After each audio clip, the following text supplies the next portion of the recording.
Hello, everyone, and welcome to our CTO Roundtable webinar, Reducing Costs and Increasing Customer Value, a Roadmap to Modernizing Legacy Software. We are so pleased that you could join us today. This webinar is for technology leaders of all stripes who are contending with legacy applications that are crucial to your business, but are built on old technologies that can't meet your current business requirements.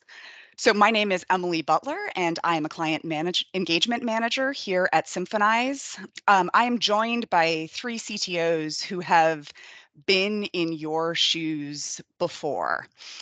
Collectively, they have more than 70 years of experience in the IT industry, and they have planned and executed numerous initiatives to update legacy applications. So I am going to introduce them in just a moment, but first, some quick housekeeping. This will be a 90-minute webinar. The majority of it will be given over to a roundtable discussion. So if you are not a panelist, please keep yourself on mute. The last 15 to 20 minutes will be for Q&A. So please feel free to drop any questions you might have over the course of the discussion into the Q&A feature there, and I will choose a few of those at the end to pose to our panelists. Let's see, last up, we are recording this webinar, and so we'll send a link to everybody who registered. It will also be available on the Insights page at symphonize.com. So without further ado, let's meet our panelists. So we are joined by Kaiser Ahmed, who's the CTO of Eldermark Software. He has more than 2 decades of experience leading projects and managing teams for organization-wide initiatives that drive growth through engineering. So Kaiser is passionate about maximizing operational and cost efficiencies while reaching tangible ROI targets. We also have with us Ed Rose, the founder and CTO of Packets. He is an accomplished IT leader and a serial entrepreneur with nearly 30 years of experience. He's transformed multiple businesses by implementing new technologies, overhauling revenue-generating applications, and fostering an open culture of learning and experimentation. And last, but certainly not least, we have Sridhar Tirumala, who's our co-founder and CTO here at Symphonize. He has more than 20 years of digital transformation experience, and he is passionate about bringing technology from the data center to front and center in the business. He is a fanatic about serverless and microservices architectures and loves building and running applications at a massive scale with less code and infrastructure. So with that, I am going to pose our Ed, can you hear me? I can. Can you hear me? I can hear you too, Ed. Thank you so much for joining us. I am going to bounce this first question over to you, and that is, how do you know when it's time to modernize your legacy software? Are there specific metrics that point to the need to do this now? Like, when it's time? Well, I think that there are a few, axes of this to measure this. I think that the first one is if your legacy software is built on technology that is probably getting pretty long in the tooth, you're probably facing some end of life issues with with the components, if not the system, major systems themselves. So that can be a deciding factor, because once it's end of life and not supported, it's not compliant most of the time. And even if it were, you wouldn't want it. So I think that if the underlying software is not, I guess if the vendor themselves is not investing in that software, why should you? Is the short answer to that. So if they're not supporting the software, then you shouldn't be putting any more money into it. The other thing is, what kind of opportunity cost are you paying for not having software that does more?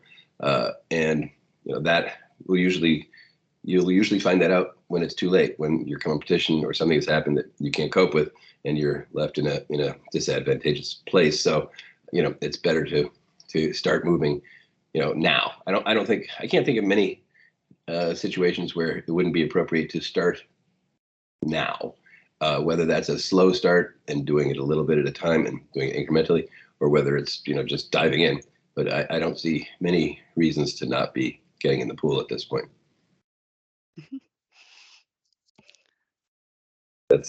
I don't know, those aren't really key metrics, but they're kind of what I would look for.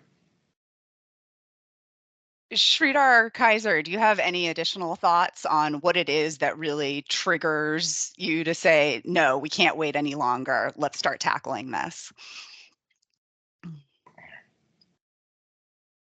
Well, yeah, I can just my 2 cents here. I agree with everything I'd said, especially one of the more obvious ones is, of course, if there's an end of life looming for components or your whole stack. Other things to consider are, of course, market response to your product compared to what are emerging technologies and what are your competitors using, right? So your market share is always going to be one of the factors that you're looking at when making this decision, amongst other things. But yeah, as far as key metrics that really point to the need, certainly one of the metrics that you can look at right out of the get-go is projection of what the effort is going to take, because of course it's going to cost. It's going to cost money, manpower, all that. Is there a return on that investment? Can you segment your milestones so that you can realize incremental value? So those are a lot of the metrics that would help point to that need for modernization. Yeah, Thank you. looking from a technical perspective, there's a couple of things that we really need to focus where the security is a one thing where if the software runs out of the support or if we don't patch it up, in a timely fashion, it quickly becomes risk averse and it also causes the security and the data leaks, and also it's always you know better to be safer on the looking at the data perspective and the application security aspects, and looking into that and making a quick decisions is also a key thing.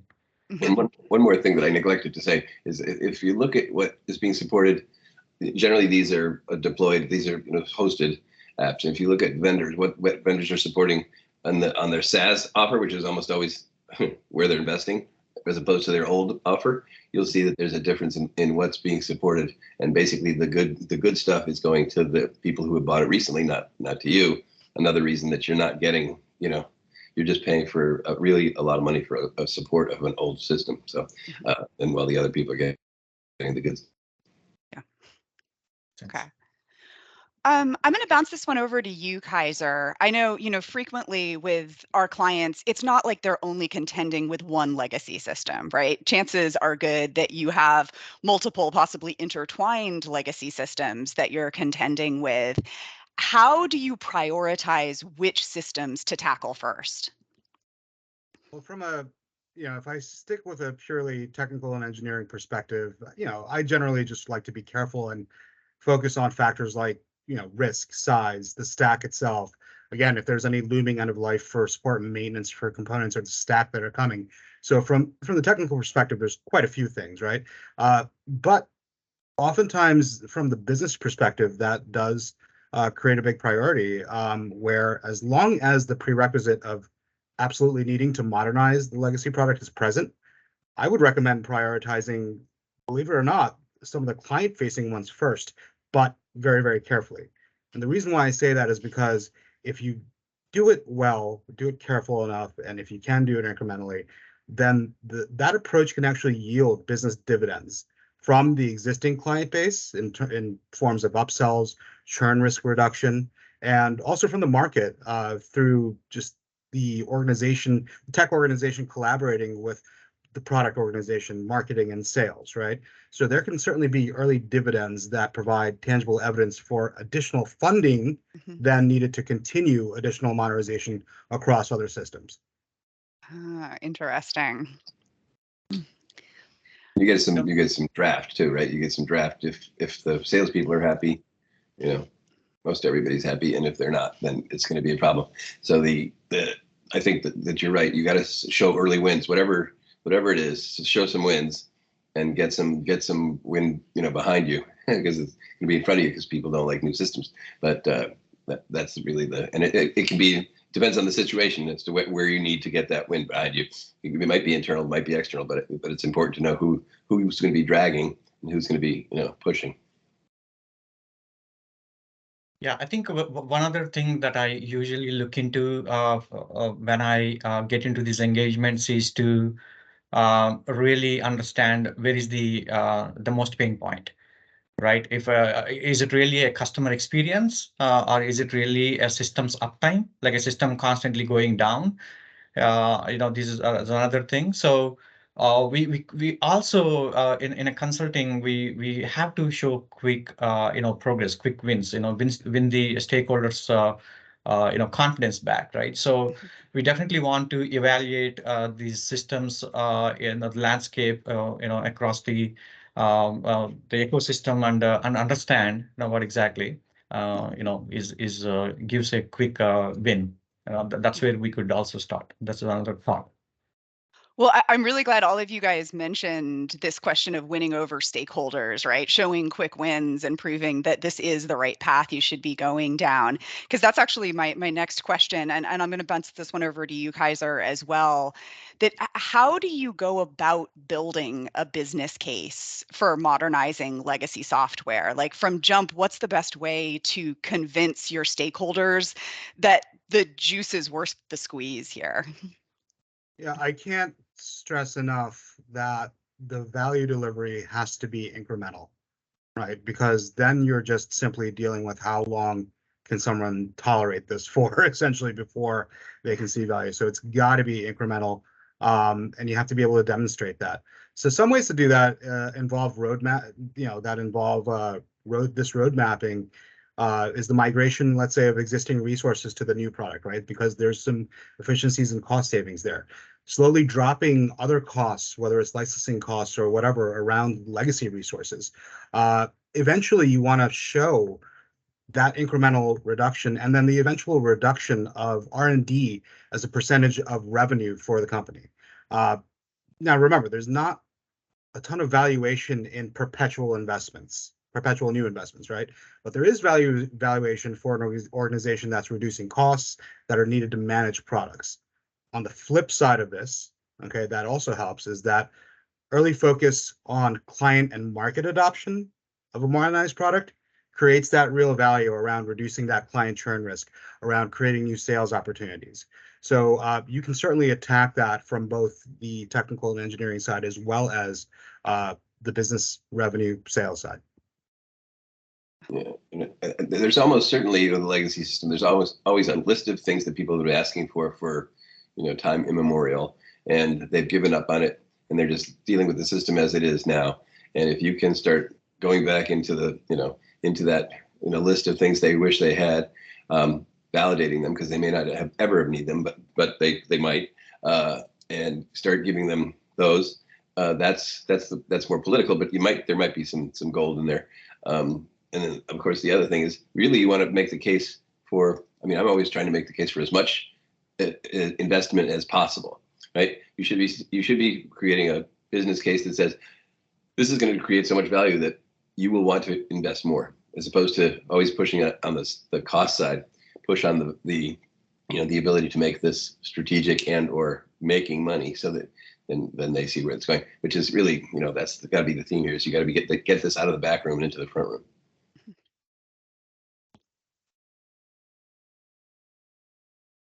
All right. One for you, Sridhar. Are there any frameworks that you recommend for creating a roadmap for modernizing legacy software? Where do you start? So, yeah, there are a great question. There are several frameworks that we could use for creating the roadmap for modernizing the software. The best approach really depends on the size and the complexity of the project. But I typically look into like a 3 to 4 frameworks when I get into an engagement, especially. And more and by the way, the framework, this is not a tool or a software. This is more of a methodology that we use for basically looking at the for the each engagement. So the first and foremost thing that I comes to my mind is the one is widely used from a long time. It's a legacy application modernization framework. It's called LAMP. It has 7 phases. It starts with the planning. You define the scope and identify the stakeholders, and you establish the project goals and all, and then you do an assessment of the application in total, right? And identify the technical and the business risks and assess all the pain points. And then you get into the architecture, looking at the current architecture and the to-be architecture, and then we do the design, and then we get into the development and testing phase, from there to deployment and operations and maintenance. So it's kind of a process where you do it in a step by step, like like kind of almost like a waterfall kind of an approach. But it works really well for very complex and large, modernization projects. So the other one that I could think of is the MAP, which is the Modernization Assessment and Planning Toolkit. This is one of the process that is coined by Microsoft, mostly used for the infrastructure modernization and the migrations to the cloud. So it includes a set of tools and the templates that you could use to validate the technical and business viability, right? And it's very popular in the organizations that are looking to migrate to the cloud. So there is a comprehensive process here in this toolkit to where you could look into the target applications and evaluate what is the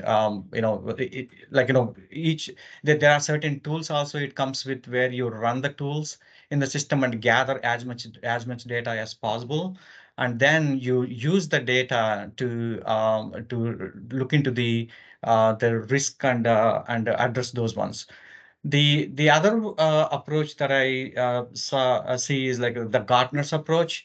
The Gartner also came up with a 5 phased approach where you do a discover, and then you do an assessment, and then you plan and execute, right? This is a much more simpler approach, but Gartner came up with. This is also it's widely used because it came from the Gartner, so it has this. But what it does is like it again runs at a much higher level and much more of a again it will be broken down into the multiple phases within itself, but at a highest level it is more of a 5 phases is what they call it. The that's the one approach. The last and my most favorite one is like the which is a ADM framework, which is a application development and maintenance framework, which is mainly used for the small and or medium migration projects where you almost run this framework in a agile fashion, right? It's very flexible and adaptable to the different methodologies and the technologies that we use. And it also has a key focus on the DevOps. How do we engage the DevOps early in the process, right? And build these things in incrementally, right? So those are the key things. Like mainly this is also very useful for the SaaS applications, like where service-oriented architectures and with the more emphasis on the modularity and the reusability of the components and having a separation of the concerns. So this is typically used for most of the applications that we migrate. We look into this as our key thing, and it has 4 phases. Like also we have a requirements that you gather, right, and then we do the design, implementation, and maintenance, and then we iterate it. we iterate it in a smaller chunks, like like an MVP. You do an MVP, and then you expand the scope further, right? And you expand the use cases, and also we can also target to a specific products, right? Or a specific geo, like targeting a specific geolocation, and then you expand into the other. So this incremental approach is very useful, and it also um, helps stakeholders realize the value very early in the process, right? Where they instead of a big bang approach. So most of the times that not most, I think early in my career, I used to go to these big implementations where at the end, there is a go no go decisions. So typically, it's like there is no go. It's a go because of the approach that we take and the amount of the complexity, and you're doing a big bang, right? It's kind of like you're bringing all the systems in one shot, and trying to it's very nervous situations for all the parties involved, right? So we try to avoid as much as possible, right, for the migrations, especially or the modernization application. So yeah, these are the typical ones that I see. Yeah. Oh, thank you, Sridhar. Ed, do you have experience with these frameworks in the real world? You were nodding a lot. I feel like there might be something you want to add here. Well, I think, well, I mean, just yes. I mean, the big bangs I've been through. I mean, I'm the oldest here. I think. Thank you for understating my experience. And in the beginning, it was really, the limitation was the technology. It wasn't. It was, there were a lot of blowups. A lot of companies got hurt. A lot of vendors got hurt. A lot of careers got hurt. And so, it was very unpleasant. So, what I like about today, and the way we've done things, is you can do proof of concept. You can do a proof of concept on the actual, the platform you're going to be using, and then you can just scale it up. Because that's one of the key things about the cloud is you can use it for free, or you can use it this much. You can use as much as you want, and then you're basically ready to go. You've got a working prototype that will turn into your production environment. I mean, you've got to do some things, and some of those things are the other things I would do in terms of a framework. I would also always continue through all the way through to business continuity, which is always thought of last, and making sure that you got all that stuff, because that's another one of the big benefits you can get, and it's also a hammer you can get because it's compliance. Then you can get compliance on your side, and then you can wave the compliance banner, and that makes things a lot better. So you got that going for you in terms of the tailwind. But so proof of concept is really something, and an iterative thing, because by the time you get that done, people have seen it, they've experienced it, your staff understands how it works. That's really important. Now they know what to do, and then you just add it in. And those are the things that I guess I was shaking my head and do. Big bang, not a good idea. Yeah. If it can be at all avoided, it makes everybody unhappy. Okay, and Kaiser, I happen to know that you have opinions on this topic as well, having contended with it before. So what is your take on this whole question of, incremental, big bang, somewhere in between? How do you approach this? Yeah, so when we talk about, when I look at this from a holistic perspective, right? When we say big bang versus incremental, let's take a second to delineate between development versus deployment, right? I'm always for incremental development, right? That's no question. I'm always for that. But how you release and deploy does depend on the situation. And as technologists, we have a big impact on that.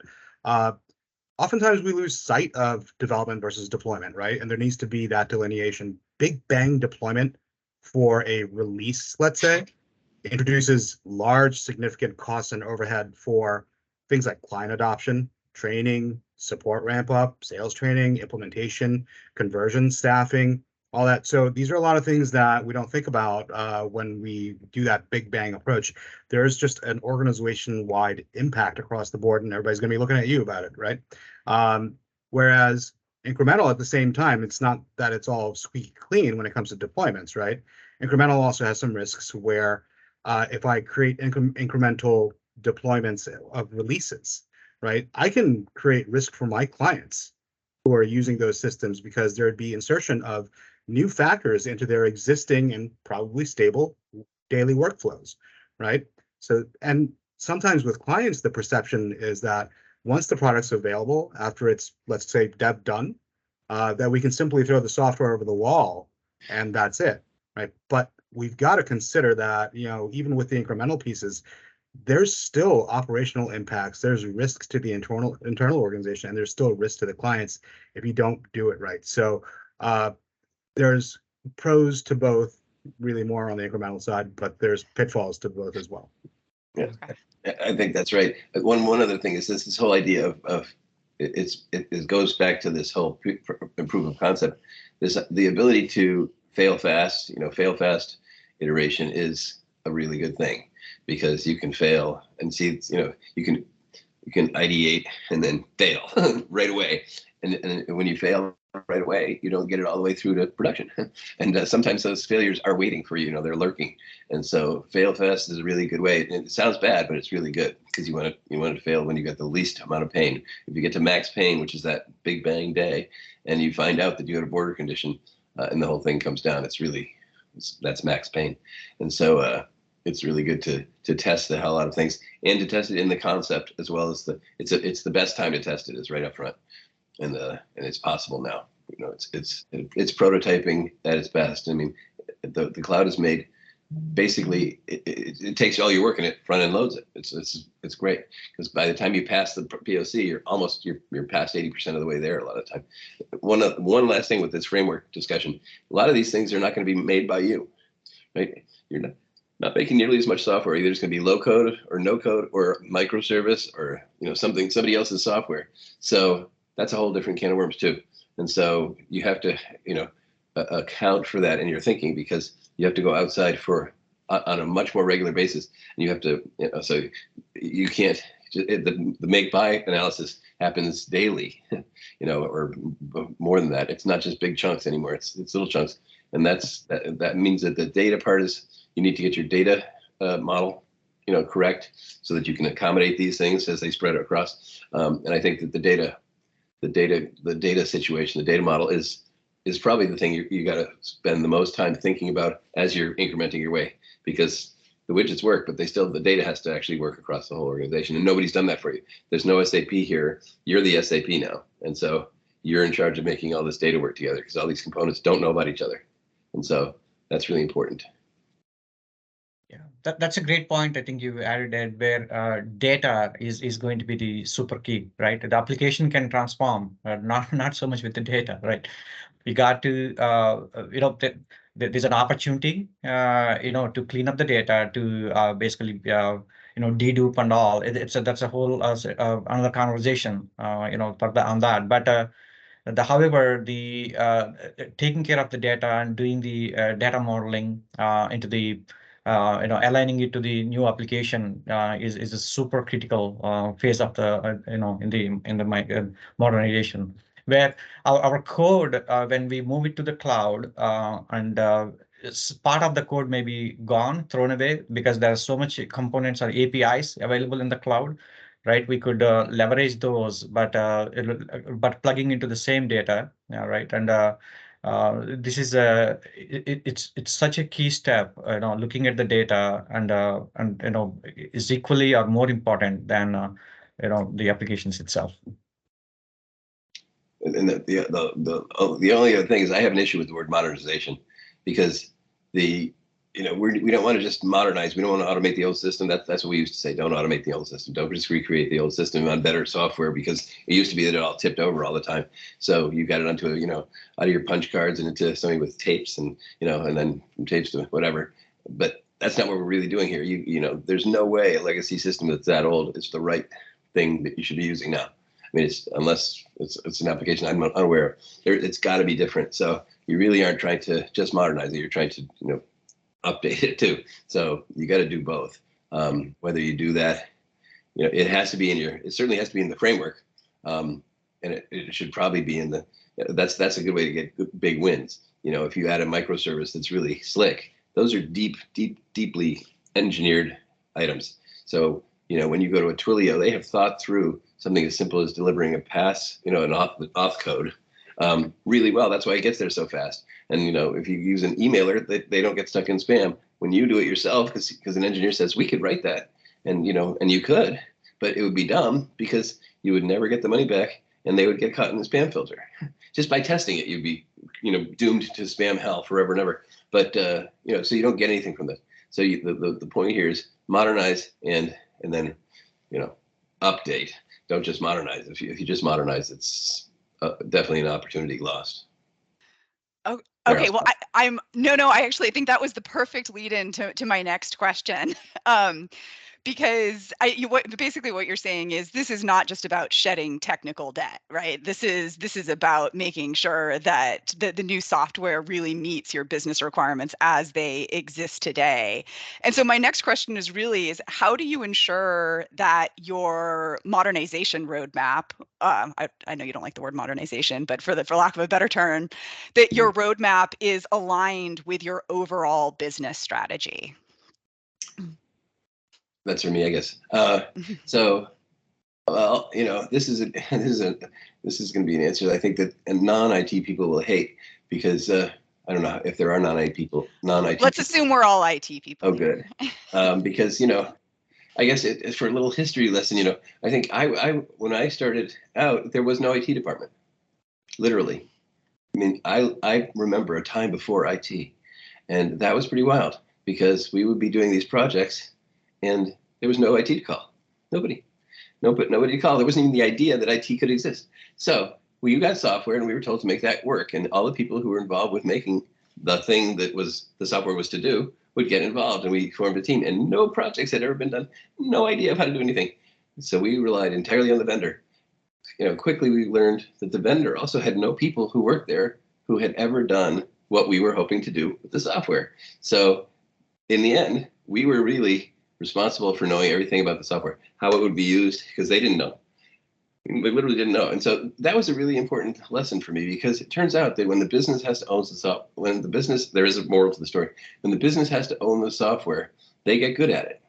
And when things start going south, which is what started happening, right? So then we got into like the SAP thing, and in the early 90s, and things, big explosions happened, and everybody that was in operations and sales and in finance, they said, "Oh, this stuff can blow up, so it's not an opportunity for me, it's a risk. So what I'm going to do is I'm going to create an IT department, and I give it to them, so they will have all the risk." And that's what we did, right? And we were the risk managers. And not only did we manage risk, but we managed it by keeping the business from trying to do too much with the software. We were limiting the use of the software so that it would work, because the software wasn't that stable and the systems they were pretty fragile. So we stopped people from doing bad things that would hurt them. That's what we've done for 25 years. And that's meant two things. We haven't been particularly creative, because when we were functional people making it work, we had to be creative. We didn't know what we didn't know, so we just kept on trying, and we did it, but it was in a business context. The technical stuff came. We learned technical stuff. That's how I got into IT, because I kept breaking and I had to figure out how to fix it. So I learned Unix commands and then screw those up, and then became a Unix admin. But that's how it happened, right? A lot of people that joined, IT in the early days were business people in functions that just migrated to the job because they were technically inclined. And so what we've done is we've sort of bred that out of the business, and now we don't have as much technical knowledge in the business. People are not that techy, and we should put that back. So this all goes to say, how do you ensure that it's aligned with the company? It shouldn't be IT's problem, right?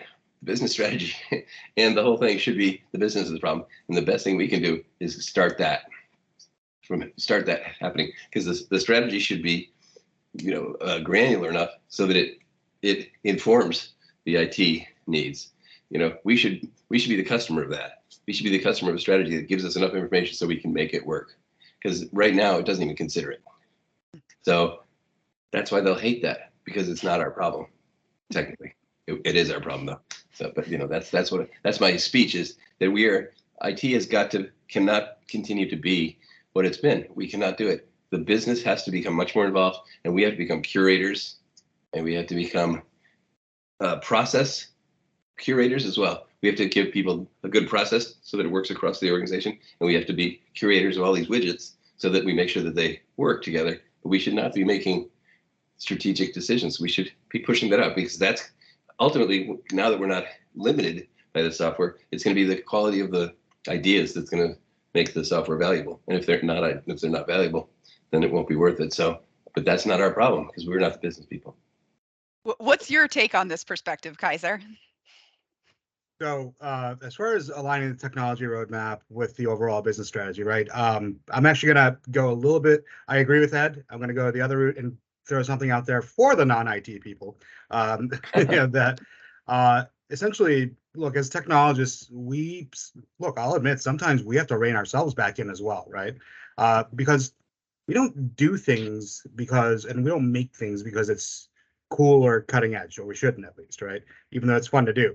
Uh, we do it because we can clearly deliver and articulate value. It's something that I preach to my team all the time. We do it to mitigate risk, and we do it to deliver value.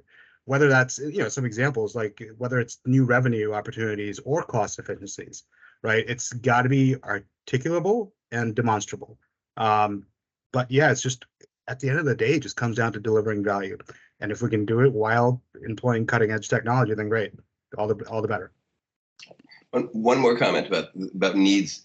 The strategy, it's really difficult to envision what the technology should do for you if the needs are not, if they're latent needs, these needs that users don't know they have. The users don't know they have it, so they're not going to come to you with it. This is the Steve Jobs, thing. You can't ask a customer what they want because they don't know, because there's a latent need that they're not aware of. And those things exist. And I think that is the responsibility of, because that's a combination of what's possible technically and what's an idea that would be useful. Because a lot of times we just say, oh, that's impossible. So I think that IT does have a role to play in identifying latent needs. And you do that by being intensely observant of what's going on in the business. So you can start seeing, oh, if they could do this, this would be really good. And you don't have to think about how, you just have to think about there's a latent need here. Nobody's identifying it, but if we could do it, it would be great. That's an opportunity. But nobody, it's by definition almost impossible for the people who are doing it to identify it, because they don't know they otherwise they'd know it. It wouldn't be latent anymore. Yeah, I agree with that. It's a matter of don't be afraid to propose, solutions or propose value, right? Because I agree with that. It's oftentimes people don't know what they truly want or need, and that is a thing that we can do as technologists, is propose different avenues or solutions or just different ways to get to that value problem. Excellent. So I think we've touched on this question of risk a little bit already in some of the other questions, but I want to dive into this with Kaiser for you to start. Um, I think that at the beginning of these projects, it can feel very overwhelming, right? Because you can see all of the types of risk that are going to enter into this. What are the big risks that you see in software modernization projects, and how do you go about mitigating for those? Yeah, I definitely have some experience with this one. That's in a previous life working for a Fortune 50 company, I did discover that, look, if you can freeze new development on a legacy system and then modernize in a separate branch or space, then that would be ideal, right? And being when I was in a Fortune 50 company, you can afford to do that, right? But in order to minimize that disruption to the operations, right? But we all know that can't always be the case, right? Especially when you have things like regulatory factors or commitments that you've already made, where you can't just freeze the development of the legacy system in order to, then push out a modernized version. So if that's the case, if that ends up being the case where you are forced to constantly touch your legacy system while you're trying to actually create a new modernized experience, you're perpetually facing that risk of feature parity mitigation versus scope overrun for the new product, right? Because every time I touch that legacy system, now I got to do it all over again. And I don't know if it's going to be easier, harder, or whatever. Or I'm going to, and maybe it's not the same thing over again, but I'm still going to have to account for it. So it's always ends up being that risk is always that battle between feature parity mitigation and scope overrun for the new product, right? So as an organization, I in my opinion, you got to be ready to severely scrutinize any changes that are proposed for legacy at that point, and you have to be ready to challenge what that perceived value would be for that change. Everybody, might think that this particular enhancement would be the bee's knees, right? But we have to challenge that and think about what are workarounds or better solutions, or can we afford to wait so that we don't create that feature parity and scope overrun risk.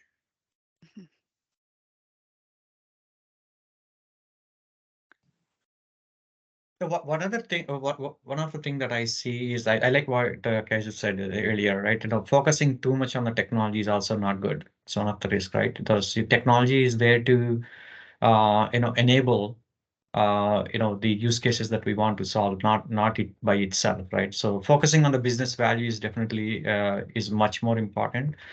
And also we shouldn't really ignore the legacy code, as much as we want to migrate from it and throw away, because it is built over the period of time. It has some critical components, right? Where it must be included in the modernization effort, which we can phase out slowly, right? It's not like it's very tempting to throw everything away and take the use cases and take the data and start building the new things, but it's which is not quite practical, right? So that's also an important way to look into how we can carry forward some of that critical components, part of the application. We put a wrapper or put a service around, to keep using that and migrate that one or at a later point of time. And rushing through the process is also another major common mistake. We try to see the value much sooner, like than the patience is also really important. And testing is obviously a critical component. We often fail, end-to-end testing, like have a multiple cycles, like system integration testing, user acceptance testing, stress testing, performance testing. These are all very, very critical, I think, for common mistakes that we often do in the migration projects. So I'm reminded of this. I'm going to bring it back to the question, but I'm going to start with something I saw in Tokyo on the subway. You see children all the time, very young children riding the subway, like much younger than 5 years old, 5-year-old child with a little cap and in their uniforms, and you think, my God, what are they doing on the subway?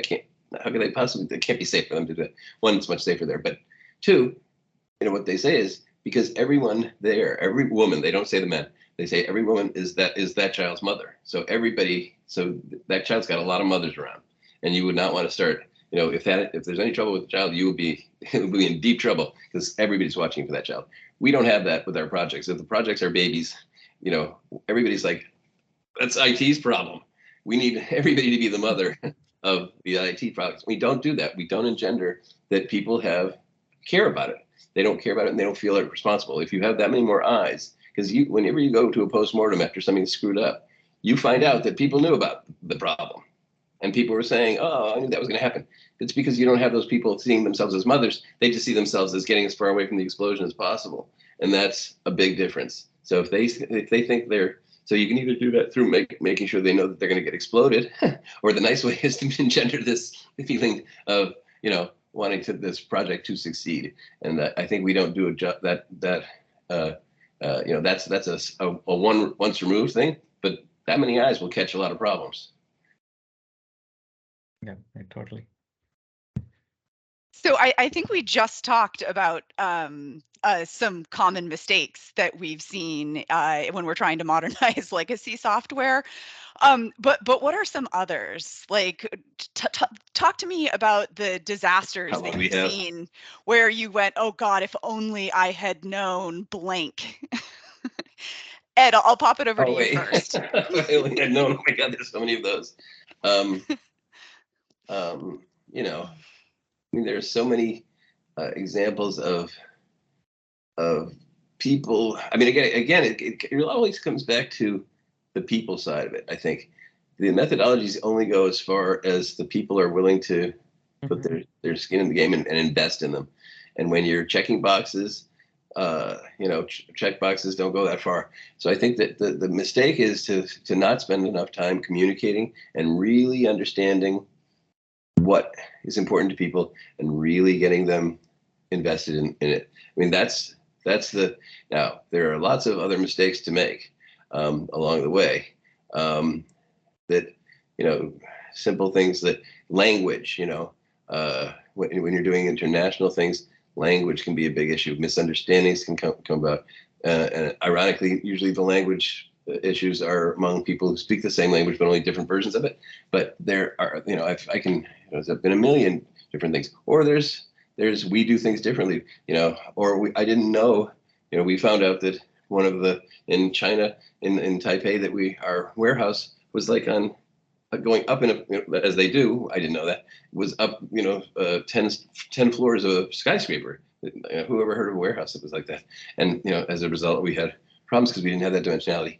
But so there are things that are common to either places or languages or things that those are where the cracks exist in projects, that you really need to make sure that your people have an understanding of the subject matter that's good enough to understand that there's a problem. Because if people think, oh, that's somebody else's expertise, I don't have to worry about it, they don't pay attention, then when it finally comes to them, they're like, oh, now it's their expertise. So I think people have to be cross-functionally aware. They need to be technical, and they need to be subject matter experts in what they're subject matter experts, but they have to be conversant across all of it, or you don't catch the mistakes.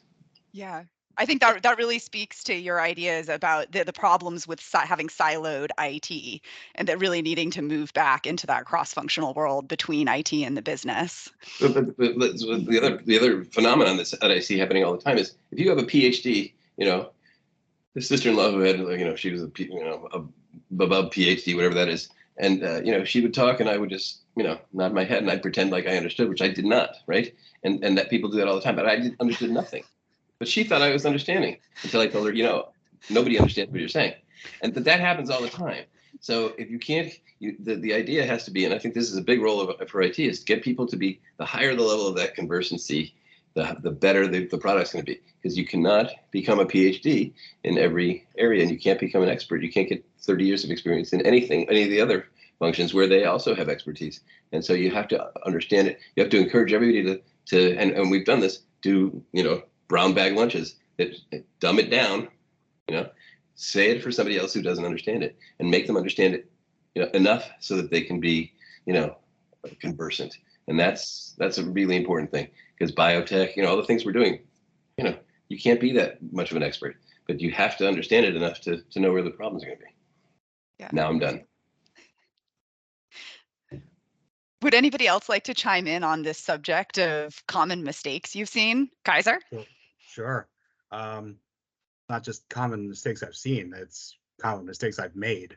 And I'm not ashamed. You'll own it. Yeah, I'm not ashamed to admit it. As long as you learn from it, right? I've made plenty of mistakes with scope overrun, cost overrun, timeline overrun, right? And so I'm going to take an approach of reverse engineering that so I can understand how I got there, right? And this really does dovetail off of what Ed said. I completely agree with that.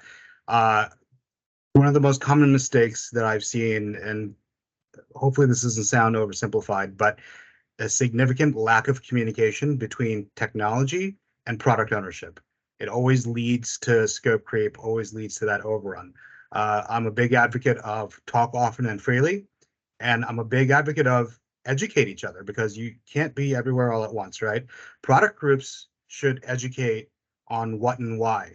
The technology groups should educate on how and when for delivery, but don't also pigeonhole yourselves either. Just communicate clearly and often with the rest of your organization.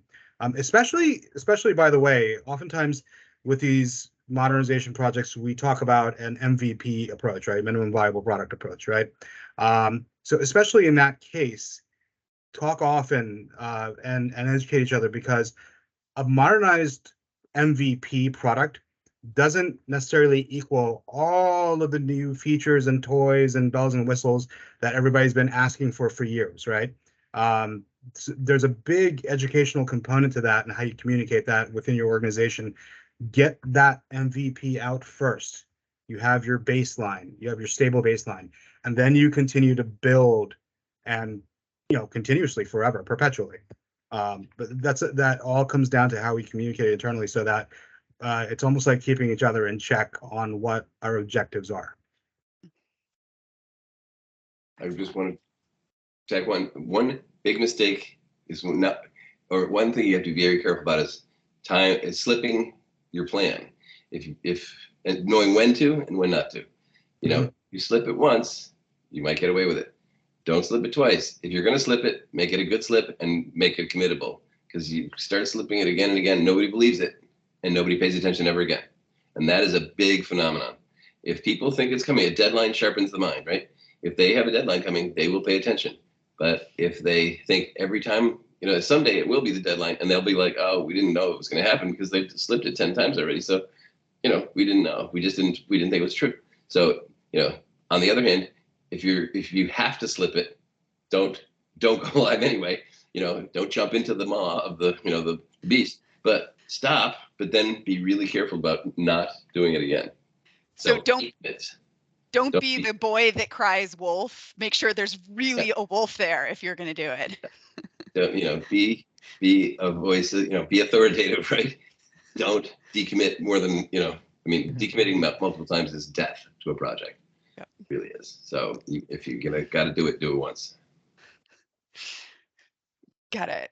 All right. So I've got kind of a wrap up question, because obviously we have all sorts of opinions about these things. You guys have been in the trenches many times, but if you were talking to a technology leader who is at the front end of a legacy software modernization project, if you could give them only one piece of advice, what would you distill it down to?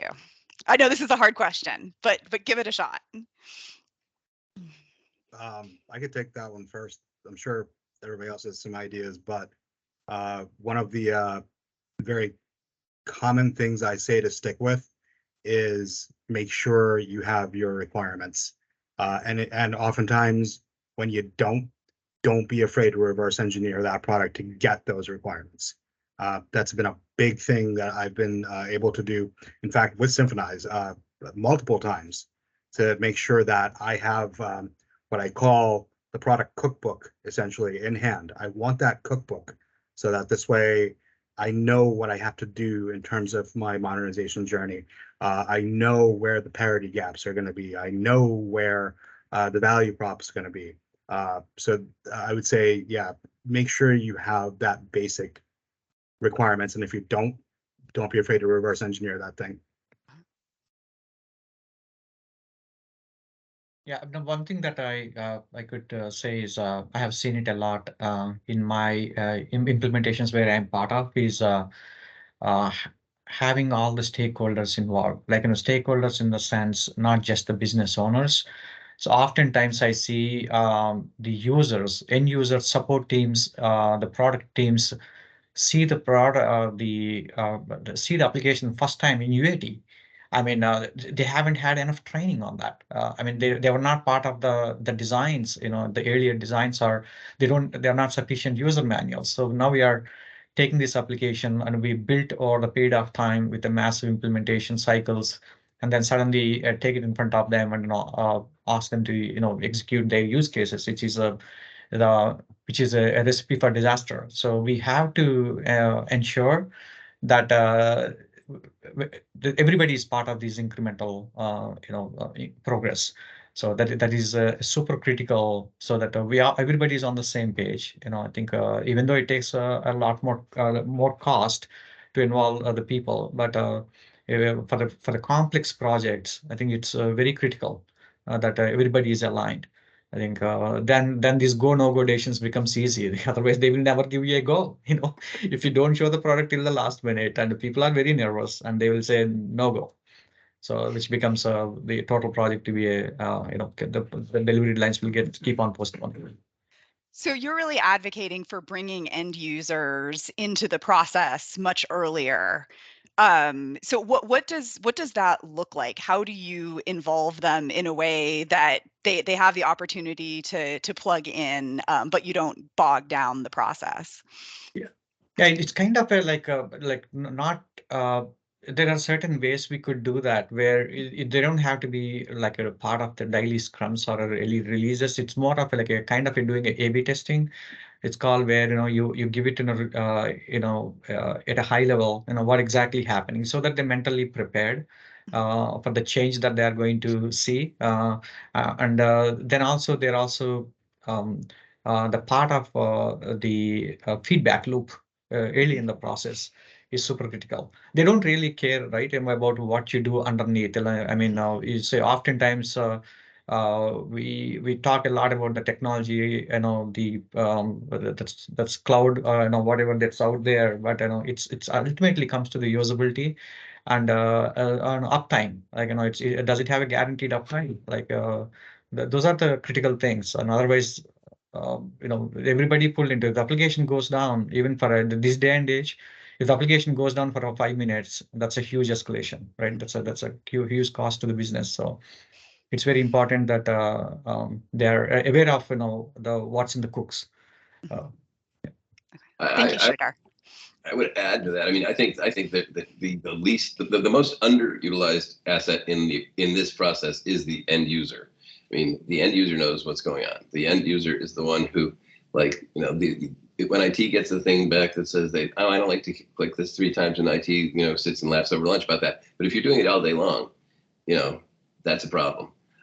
End users. I started as an end user, right? So, and there was a path for end users as long as you could learn technology, but there should be a path for end users. I disagree with one thing you said, which is I think that they should be some representative of the end user should be at every step of this, because they're going to catch things that you won't, and they will think of the latent needs. Power users are the ones who will think of the latent needs, because they have been doing this thousands and thousands of times deeply, and they understand things in a way that you can't understand unless you've done it 1,000 times, and then you don't do it and you don't see the downstream effect and the upstream effect. That's very important. As a user, I took this. I was working, in the 80s on, $500,000 software, and they said to me, do this, go do this. And it turned out that the software they didn't understand how it was supposed to be done. It was supposed to be printed in color, basically. And supposed to go to the printer. This document was supposed to go to the printer, and it didn't do that. It just didn't do it. So I was like, I don't know how it does. So, I mean, that got missed. That would not have gotten missed by users. I mean, it just wouldn't have. So they would have said, hey, what about color? But it got missed. And that's a big miss. So on the last day, as I was supposed to be delivering it to the printer, we found out that we couldn't go. And that was a big deal, because it was a big black eye. So, you don't want to get those. But that's Sridhar's advice, not mine. My one piece of advice is just ignore the legacy system until you really just don't. It's almost like the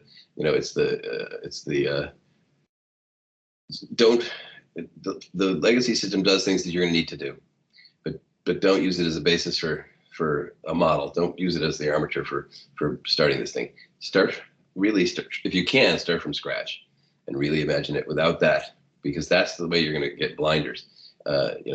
Start early and start, like, if we had nothing, what would we build here? That's really the question, because it's the fallacy of sunk cost to build it on your old ideas. If we had nothing, what would we want today? Because you don't have enough. You had nothing. The reality is you have nothing. Well, and it kind of ties back in, like, we have different perspectives on this, right? We have Kaiser saying, like, be really, really clear about your requirements. And if you need That's to, how you go are. ahead, right, and reverse engineer that current system. Yep. But I'm not saying don't reverse engineer, but do that after you know what the requirements are. Get your requirements without looking at the legacy system. Then when they do involve the legacy system, then you go and you reverse engineer. You have to do that. I'm not arguing with that. I'm saying before you do that, imagine it as if you didn't have it, and then see what you can take. It's just another resource. So you might need it, but you might not, right? Because you may not even be using that whole part of that, because you can get it a microservice to do that part, right? So just ignore it for now. Okay, so fixate on your requirements and make sure that your end users are involved early and often. So at the end, this actually does what the business needs it to do. Yeah, ultimately, that's the idea. That's the idea. All right, I'm going to flip this over to some Q&As that we have here in the chat. So I'm just going to toss these out, and whoever has thoughts on it, please go ahead and feel free to respond. So this first one is, we are a software SMB with a sizable R&D function. One issue we often struggle with during modernizations projects is build versus buy. There's always an inclination to build. Any pointers you can provide on how you go about making this build versus buy decision? Just real quick, obviously there's the quality question, right? The quality of what you're looking to build versus buy, and where does that quality lie? I will selfishly admit, oftentimes I think about cost, right? So there is the concept of recurring versus one-time cost, right? So, if it's a one-time cost, that's great, right? But more than likely you're going to run into recurring these days, right? So what happens when it's always recurring? I'd say you have to be honest with yourself on, yeah, this is how much it's going to cost if I buy, but be honest with yourself on, this is how much it's going to cost me on a recurring basis if I build, right? And that's where you got to think across your organization. We're talking about support, the cost of support, cost of maintenance, cost of upgrading, cost of hosting. If you can project it out over a couple of years, that's even better. But yeah, there is the cost question that comes in for my mind, amongst other things. But I'm sure Ed and Sridhar have other things as well. Well, I mean, I think there's two costs, right? There's the cost. There's no such thing as a one-time cost, right? Because if you own it, you own it. Right. So from a P&L perspective, I can see it one time, but yeah. It's just buried, right? It's just buried. So it doesn't. It's a hidden cost. But if you look at what you're putting your smart minds are now going to something that is. So I think of things as important. Is it important, or is it strategic, right? Things that are important, like, you got to get the washout. You got to, it's printing. Printing is very important. We need things printed out, or whatever it is. It's important, but it's not strategic. If it's important, not strategic, outsource it, because that should be outsourced. If it's strategic and there's a proprietary value to it, then you can consider it. But I would still always, these days, when you buy something from somebody, when you buy Twilio, when you buy any of these, you're buying, they're just focused on their lane. They're not focused on anything else. They are so deeply focused there. It's very hard to compete with that. Your two headcount are not going to be flying around the world and finding out what's next in anything. They're not. And you're going to fall behind and you're going to have a legacy system very soon. So if you're going to build it, it better be strategic, better be proprietary, and you better not be able to get it any other way. When I make the call, that's the call, because those people are out there trying to remain relevant, and as opposed to two engineers that could be doing something strategic that are not relevant. No, as a consultant, I've been involved in these projects many times where these big consulting companies like Accenture, Deloitte, they come to the table just to dig into this question, build versus buy, and they charge like just to say what to do. That how complex this question is. This is definitely I totally agree with what Ed and Kaiser said. It's a what I see most of the times is that if we are really going to the buy, option, the vendor, what is their platform? Is it a SaaS, and how aligned they are to the industry and the product that they are building, right? So it's always been projected as a one thing in the beginning, and once you sign that paper and sucked into that platform, and then you are perpetual there, so with not enough with the roadmap not aligned to our needs, it's a painful thing, right? So these are we have to evaluate these things very closely, and I think oftentimes, even though the build looks to be a more cost impeding thing, but there is a long-term value and to that, and we probably this could be a mix of both, also an option, right? So I think we have to evaluate that. Yeah, if I might add, if I can add one more thing, dovetailing off of what you're both saying, actually. The question for me oftentimes comes to, and you're right, Sridhar, build is often, it's that shiny object that looks like it's going to be cheaper to do and quicker and all that stuff. I often have to take a step back and say, for that product or service, is it within our core competency, right? If I boil it down to those two, where it's core competency, can we do this really well, or is someone else going to do it better? That's where the quality question of buy versus build comes in, as I mentioned before. And I think that's part of what Ed's saying as well, is that when you use the Twilio example, right? That's like what they do. It's like all they do, right? Well, I shouldn't say all, but core is that your core competency, right? So Exactly. right. Absolutely. The question should be, prove to me that we can't buy this. It's not make buy 50-50. It's prove that there's a reason to build this, in my mind. It's a better way. Maybe that's true, but start with the default is to buy. Now prove me wrong.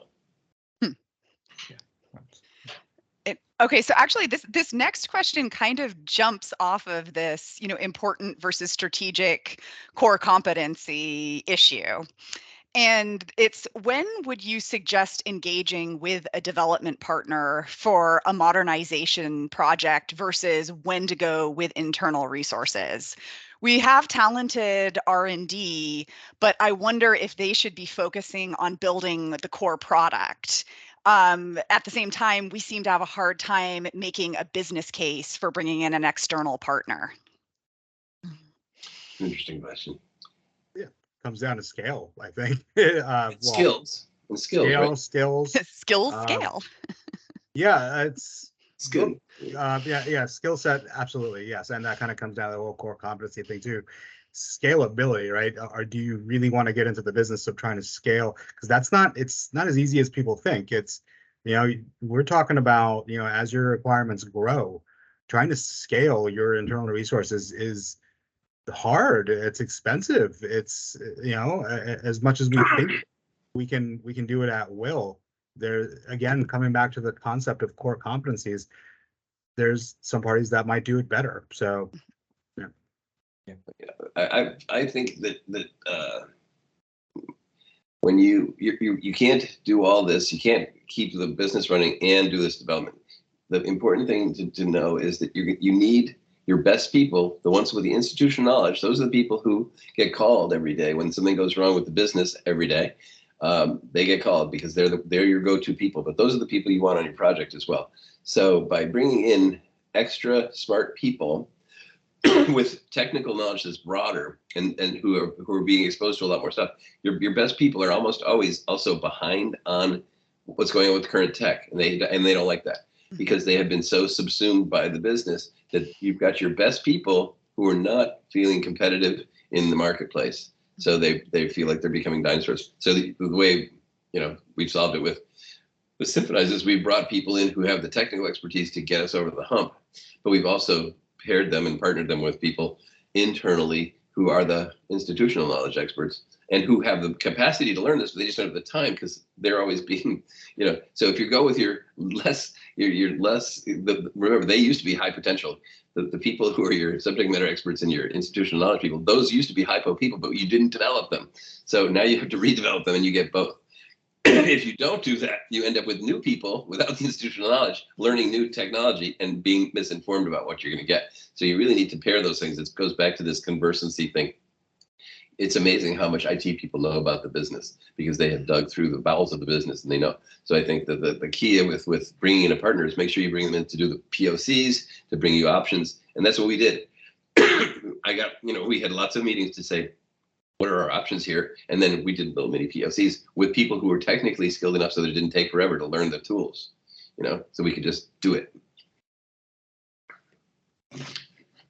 So you're really pointing out that there's potentially at least an important reskilling component to these legacy modernization projects, because at the end of the day, your people need to be comfortable and conversant in operating them for the long term. And they get there by shadowing somebody who's an expert, but who doesn't have any business, doesn't know your business. Right. And this way, they're again, the level of collaboration and the level of hybrid knowledge is going up, and that's really the key at every level, whether it's business or whether it's technical and institutional, it doesn't matter. Very cool. Okay, I've got one more here. Oh, maybe I might have time for two more. Question. Our legacy software is too tightly integrated into too many systems, both upstream and downstream. It is a daunting task to modernize and replace it, especially due to the cascading impact on other systems. How do we handle this? So one thing Carefully. that I recently came across in one implementation is typically this particular scenario that we ran into. It's plugged too deep into the ecosystem, and then we the approach that we actually evaluated here are almost, I think we took it also, is that we we try to keep the interfaces intact, and then try to put a wrapper around the application that is to be replaced, right? And we that is the it's a very cost intensive, right? It's going to take extra cost for that, but it is less, it will be, it'll set us up for a success, I think. The other thing is that, also make these communications more like, okay, like asynchronous, putting a message queues around so that, these things are not synchronous communication. So those are some technical things that we did where we call it a pub sub model. It's one of the design patterns that we use, especially in this case where you are ensuring that your messages are not getting dropped off, but at the same time you're also not impacting the other systems that are relying on this. So this is one of the key thing. Yeah. Yeah, I think it's almost like it's a containerizing approach, really, but you're just wrapping instead. And I think there are tools. I mean, that's sort of the MuleSoft. They sort of came Yeah. about, and it's a middleware kind of. It's a reinvention of the middleware days, which were not pleasant. Yeah, and I think you're right. It's going to cost more, and it's going to be harder. But that's the first thing to do. If you know that's the case, then go do that first, because it's going to solve a lot of your data model problems anyway for later. So do that first, and that way it's out of the way.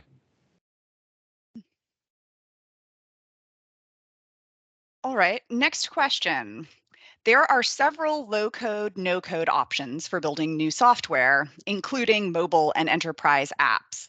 But there seems to be a reluctance to adopt these technologies due to vendor lock-in and customizability.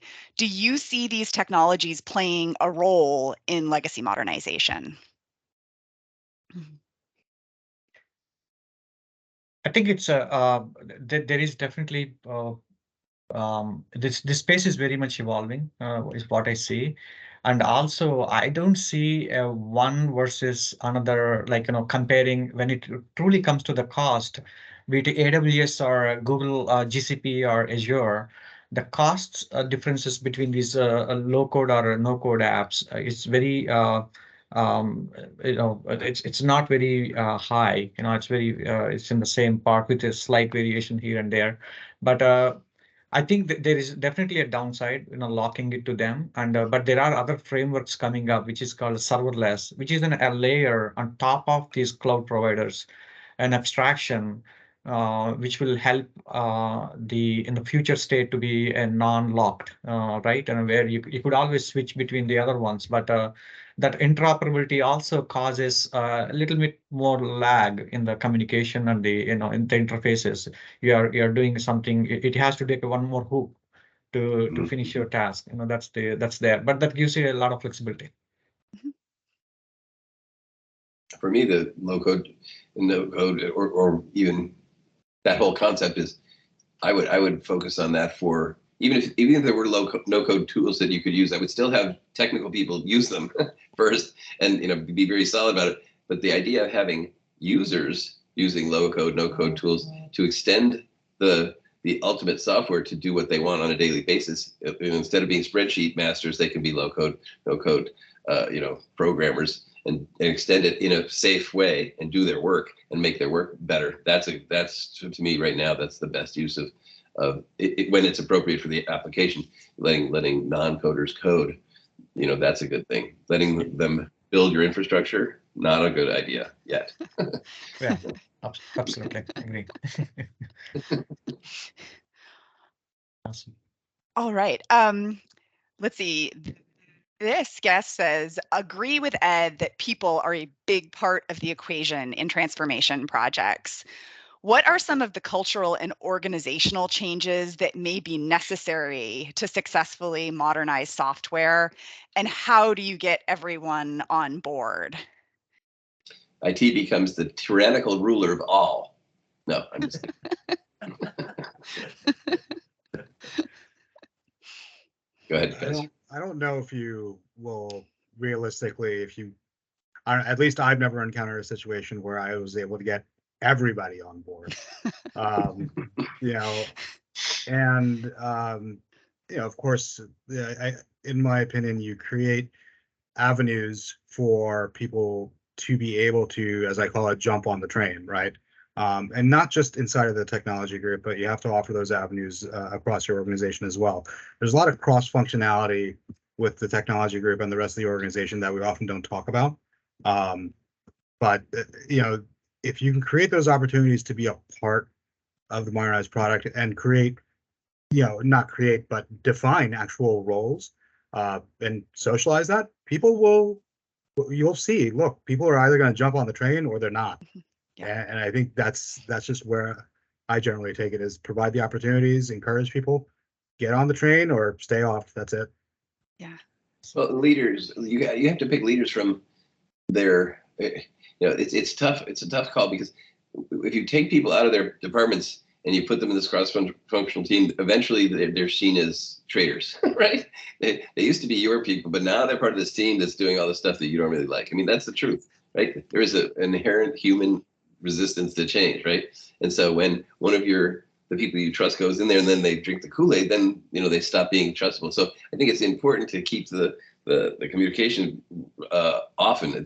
They shouldn't just be going back and forth every so often and reporting what's happening. They should be a conduit. But I think it's important to have that cross-functional team, because that's when people see the value of it. People see that these other people have real problems too, and they're adding real value. It's not just us against them. Which when things go wrong, things become us against them, and cover your ass. Excuse my French, but that's really bad. You got to have it be together, and you do that by picking the leaders out and putting them together. Yeah, I agree with that. It's definitely a create evangelists that way internally, and that's really what I generally would look to do in order to get people on the train. Is I do need those evangelists out there, but it's my responsibility to insert that framework essentially. Makes total sense. No, I think that's a really good point, that essentially you're creating the framework that enables this, but at the end of the day, you can't necessarily own the outcome, right? The train is leaving the station, it's moving, and you're on board or you're not, but you need enough of those people on board to really make it a success. Yes. The Japanese term for consensus is called nemawashi. It's the same thing as planting a plant and having it take root. So it's like you're taking an idea from one person's head and putting it in another, and it roots into your head. And that's what you need. You need nemawashi. Oh, I love that. It's so poetic. It is. Except when you're trying to smash people, get a hole in their head. That's the ugly part. Yeah, All right, I think I've got one final question, and then we will wrap this up. Are there any technologies that you would actively avoid in legacy modernization projects? I don't want to get sued.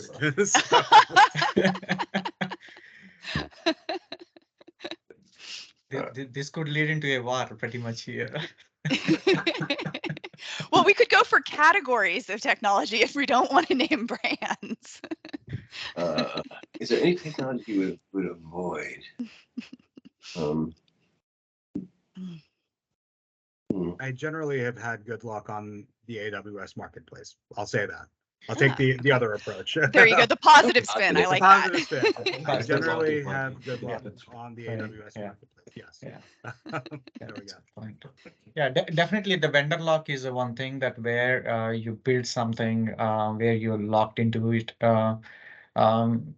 Be it a legacy, like a desktop app, those kind of things are anyway. It's gone anyway. I think it's more like yeah, I mean, this is beating in the cloud is definitely is valuable, but it's also make sure that we are not locked into it, perpetually. Where do you have like a lot of data, especially? So this is why this question is so complex.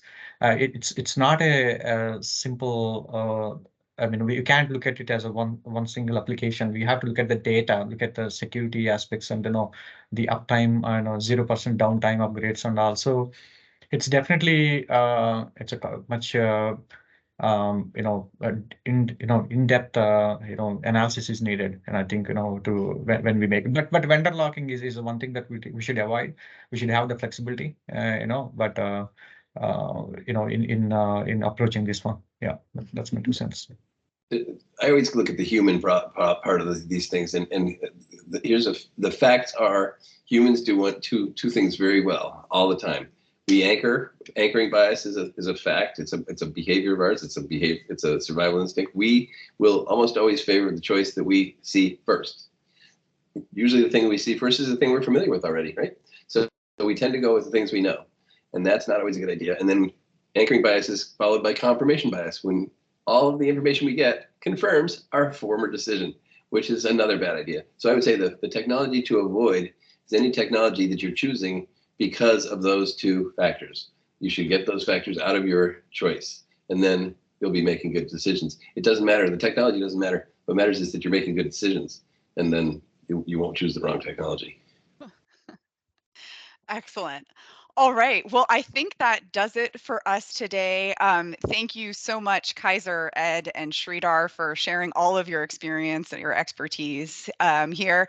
As I mentioned, this recording will be available. We'll send it out to everybody who registered. It'll also be available on our website. And thank you again. And I hope to do this again soon. This was a fascinating discussion. Pleasure. Thanks. Thank you. Everybody. Thank you so much. Bye. Bye. Bye.